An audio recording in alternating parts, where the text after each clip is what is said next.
you get E major. Each string should sound like this.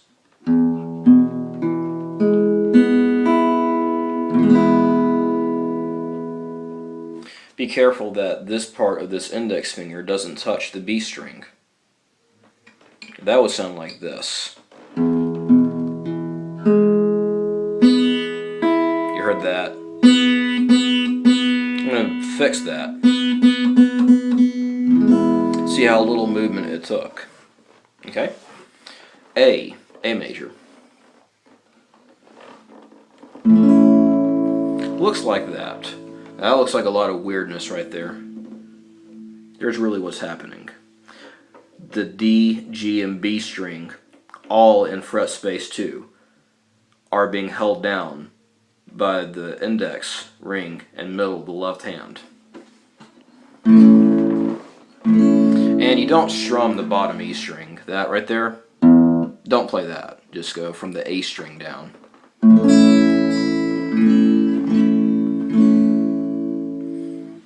Be careful not let this part of the ring finger touch the high E string. Okay? Once you have that, check this out. D major. Uses the top 4 strings. D, G, B, E strings get used. The bottom 2 don't get used.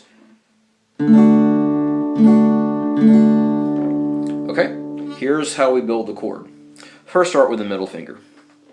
2nd fret, high E string. Move that middle finger closer to the 2nd fret. You'll see why in a bit. Okay? Get a good squared press down there. 2nd fret, G string, right there. 3rd fret, B string. Okay? The important thing is for this finger to not touch the G or the high E string.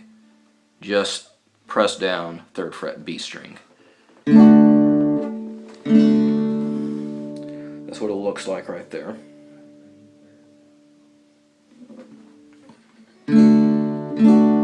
Okay.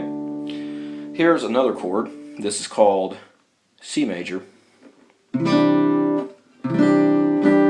Okay. Now if you notice, when I went from that D to the C, I kept this finger in place, no matter what. I'm going to take that pinky and put it on the 3rd fret high E string right there. And then, so I get those 2 notes. I kind of combine these 2 fingers, helps me make a stronger, press on the fretboard. Okay? Middle finger, 3rd fret A string. Index finger, 2nd fret D string. Be careful not to have that part of the middle finger, which is not the fingertip but right behind it, touch the A string. You want the chord to sound like this. Each note individually sounds like.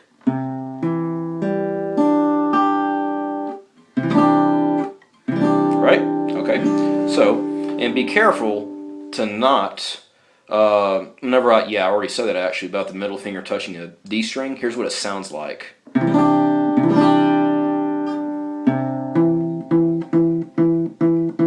That's fixed by the middle finger, the knuckle, coming up slightly, and you'll see it.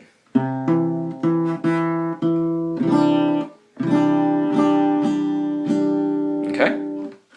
Now to make that chord a G chord, all you do, take these 2 fingers, put them down 1 string set.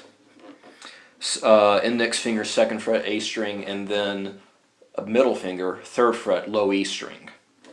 Same principle of don't let fingers get in the way of each other applies here. Okay? And your first assignment is to get to where you can change between G and C. Hold these 2 fingers right here, I'm touching with my right hand. Hold those down, no matter what. Don't press down too hard. When you're between chords like I am right now, you can go ahead and depress the finger and you don't have to keep it pressed down. You'll get tired that way.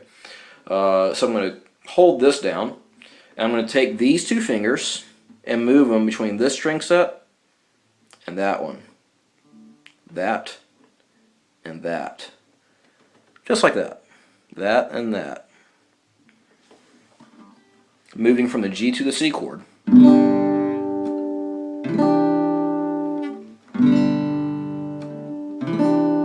Yeah, like that. Once you have mastered that, learn this.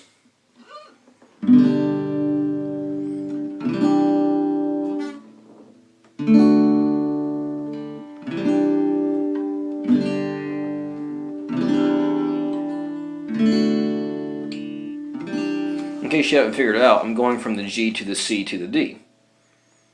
Okay? Now here's what you do for that. G, C. Now everyone has some problems making the transition from C to D at first. Here's the easiest way to think about it. Make sure that this middle finger is the first finger to go for the D chord. So check it out. As long as this, you can try picking up all your fingers at once and losing composure, or you can just take that middle finger, focus on bringing it to the second fret, and it's almost like it pulls that index finger along, and then you take your pinky off. I'm going to do it in slow-mo for you.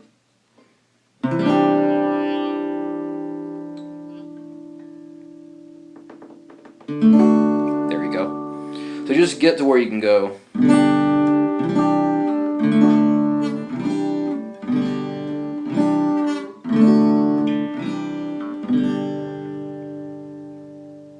And get to where you can play these too.